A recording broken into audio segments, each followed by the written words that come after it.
বিভিন্ন গ্রহের সমস্যা প্রতিকারের জন্য এবং বিভিন্ন গ্রহকে শক্তিশালী করতে শুধুমাত্র বিভিন্ন মুখী রুদ্রাক্ষ এবং জেমস্টোনই নয়, বিভিন্ন ক্রিস্টালও কিন্তু ইউজ করা হয়ে থাকে।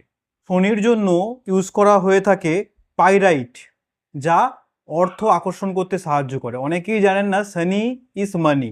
শনি যদি কারো কুণ্ডলিতে খারাপ থাকে বা ম্যালেফিক হয়ে থাকে খুব বেশি, তাহলে কিন্তু তিনি কোনো দিনই ধনসম্পদ অর্জন করতে পারেন না।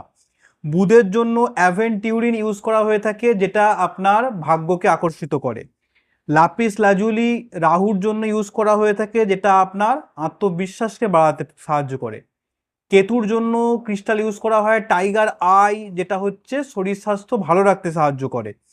শুক্রের জন্য করা হয় রেড জ্যাসপার, সেটা ব্রেকআপ ইস্যু, রোম্যান্স ইস্যু, বিভিন্ন ধরনের প্রেমজনিত সমস্যায় যারা ভুগছেন তাদের সেই সমস্যাকে ঠিক করে।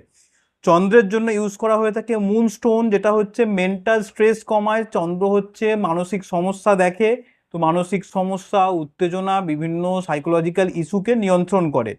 মঙ্গলের জন্য ইউজ করা হয় কোয়ার্টজ। মঙ্গল, সকলেই জানেন মঙ্গলের সমস্যা থাকলে বিয়ে হতে চায় না, বা বিয়ে হলেও সেটা টেকে না, বা দাম্পত্য জীবন সুখের হয় না, তো সেই কারণে কোয়ার্টজ ইউজ করা হয়ে থাকে। গুরু বা বৃহস্পতির জন্য ইউজ করা হয়ে থাকে সাইট্রিন, যেটা আপনার ব্যবসা বাণিজ্যে বিকাশে সাহায্য করে। এবং সূর্যের জন্য ইউজ করা হয়ে থাকে সানস্টোন, যে সানস্টোন ক্যারিয়ার গ্রোথ সহ বিভিন্ন সরকারি চাকরি পেতেও কিন্তু সহায়তা করে।